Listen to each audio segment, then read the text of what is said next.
아이의 대근육 발달이 왜 느릴까? 아이의 대근육 발달이 느린 이유는 여러 가지가 있을 수 있습니다. 유전적 요인으로는 대근육 발달은 유전적 요소의 영향을 받을 수 있습니다. 부모나 가족 구성원 중에 운동 능력이 상대적으로 낮은 경우가 있을 수 있습니다.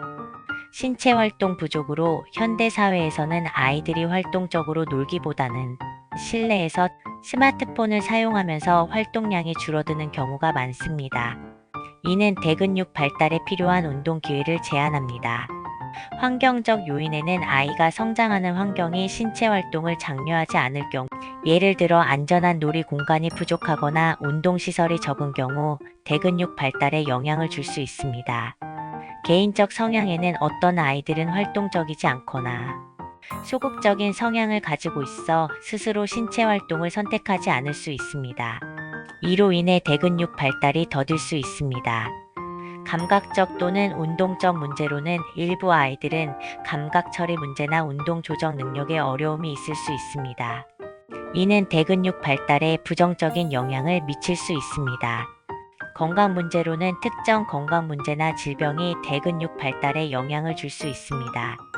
예를 들어 근육 질환이나 관절 문제는 운동 능력을 제한할 수 있습니다.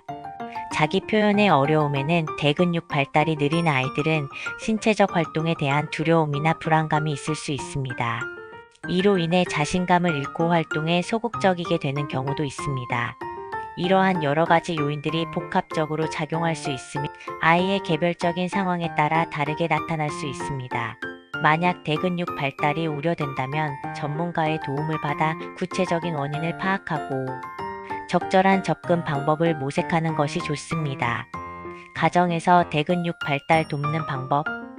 신체 활동 늘리기 위해 매일 일정 시간을 정해 아이와 함께 신체 활동을 하세요.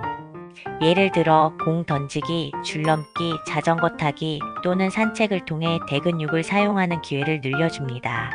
놀이를 통한 운동 놀이를 통해 자연스럽게 대근육 발달을 도와주세요.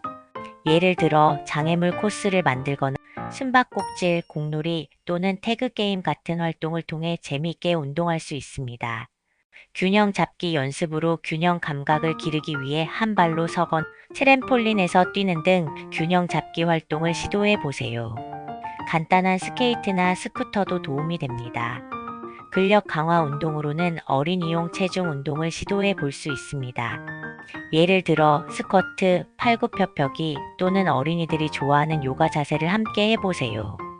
자주 움직이기 일상에서 아이가 자주 움직일 수 있는 환경을 조성하세요. 예를 들어 계단 이용하기, 걷기, 대회하기 또는 쇼핑할 때 아이가 물건을 들고 다니도록 하는 것도 좋습니다. 대근육 발달을 도울 수 있는 놀이 도구를 활용하세요. 공, 트램폴린, 스쿠터 또는 비치볼과 같은 도구는 아이가 활동적으로 놀 수 있게 도와줍니다. 이런 활동들을 통해 아이의 대근육 발달을 자연스럽게 촉진할 수 있습니다. 중요한 것은 활동을 재미있게 만들어주고 아이가 지속적으로 참여할 수 있도록 격려하는 것입니다.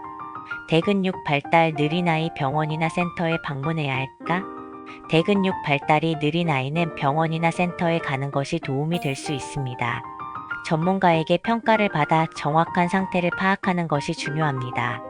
이를 통해 어떤 특정한 원인이 있는지 알 수 있습니다. 개별적인 운동 프로그램을 제공해 줄 수 있습니다. 이러한 프로그램은 아이의 특정 요구에 맞춰 설계되므로 효과적입니다. 자신감을 얻는 데에도 큰 도움이 됩니다. 전문가의 진단을 통해 조기 개입을 하는 것이 중요합니다. 아이와의 상호작용 방법이나 운동 방법에 대한 교육도 받을 수 있습니다.